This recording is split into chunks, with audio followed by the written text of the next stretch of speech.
The Affordable Care Act was passed into law in March of 2010, and a lot of people have heard a lot of information about it. It's very complex. The actual law is about 2,000 pages long, so it covers a lot of information around prevention of diseases, working with communities, health professional workforce. But what most people are hearing about in the news is about the changes that have come down to insurance because of the Affordable Care Act. There are a lot of things that insurance companies used to do that now they're not allowed to do anymore. For example, anyone can buy insurance now. It used to be that an insurance company could say, no, we're not going to cover you because of a pre-existing condition. Something that, like if someone had had cancer before, or had suffered from depression, or even had had a back problem, the insurance company could come back and say either we're not going to cover you, or, well, we'll give you a policy, but we're not going to cover any reoccurrences of cancer or any of your preventative screenings for that, or anything dealing with your back, we're not going to cover that. Insurance companies cannot do that anymore.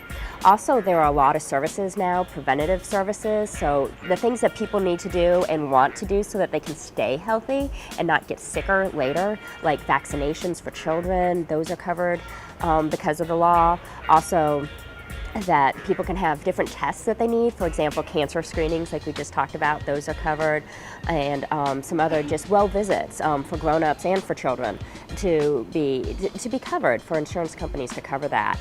In the news most recently, there's been a lot of information around enrolling for health insurance, and that people need to have health insurance, and that is true, that is part of the law. People will face a fine if they do not have insurance. Starting really by March 31st of this year in 2013, they would have to pay, or 2014, I'm sorry, have to pay the fine on their next year's taxes. So there is a deadline. People need to purchase insurance by March 31st of this year in order to avoid the penalty and the fines for not having insurance. Now, some people may be exempt from that depending on their income, but the only way for people to really know is to go through the federally facilitated marketplace, the health insurance marketplace at healthcare.gov to find out for that. As I said before, it's really confusing. There's a lot of stuff. It's hard to say, exactly what everybody who may be watching this, what their situation is, but that's why there are people called navigators or certified application counselors. There are places that people can go for help, and the Richland Library is one of those places to get the information for their own specific needs. On March 29th from 9 a.m. to 1 p.m. here at Richland Library, Maine on Assembly Street, we'll have a marketplace event. That's a free event for the community to come.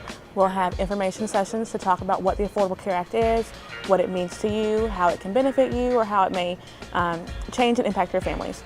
We'll also have vendors here from everywhere from United Way. We will have the Benefit Bank. We will have several different vendors who can just kind of steer you towards other health-related information. Eau Claire Cooperative Community Health Centers will be here to talk about their services. And then in the ground floor, we'll have a bunch of navigators who will help walk you through the enrollment process. They will help you with the application.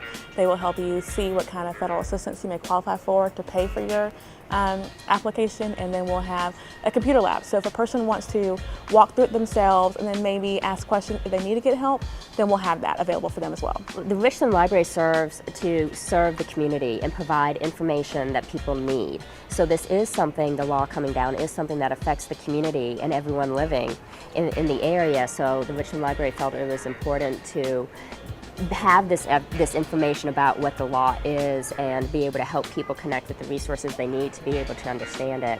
And it's not only just avoiding the fines, though that's definitely a motivation for a lot of people, is to avoid the fines, and that's okay. That's a good reason to get health insurance, but also just having that coverage so that if somebody gets sick, sometimes we think about it, oh well, I'm not old, I don't have a disease, I'm fine, I'm not going to need to go to the doctor. Well, you can get in a car accident, and there's a lot of bills associated with that, with going to the hospital, and then for everything to be able to stay healthy. So really, it's so that you're not responsible for all the bills that you may have if you get sick, if you tragically are in an accident or something happens, and then also to avoid the fines. So when you come, it's helpful to bring a Social Security card and the numbers for everyone in your household, as well as birth dates for everyone in your household. Recent paycheck stubs to help us to figure out how much money a person makes, because that impacts how much federal assistance they will get. We have a website that the community can go to. It's richlandlibrary.com/ACA, where we have information about the upcoming event, including parking information that people may be interested in having, as well as a blog that we update regularly, answering regular community questions. and then a link, of course, with my number and my email address to contact us for more information.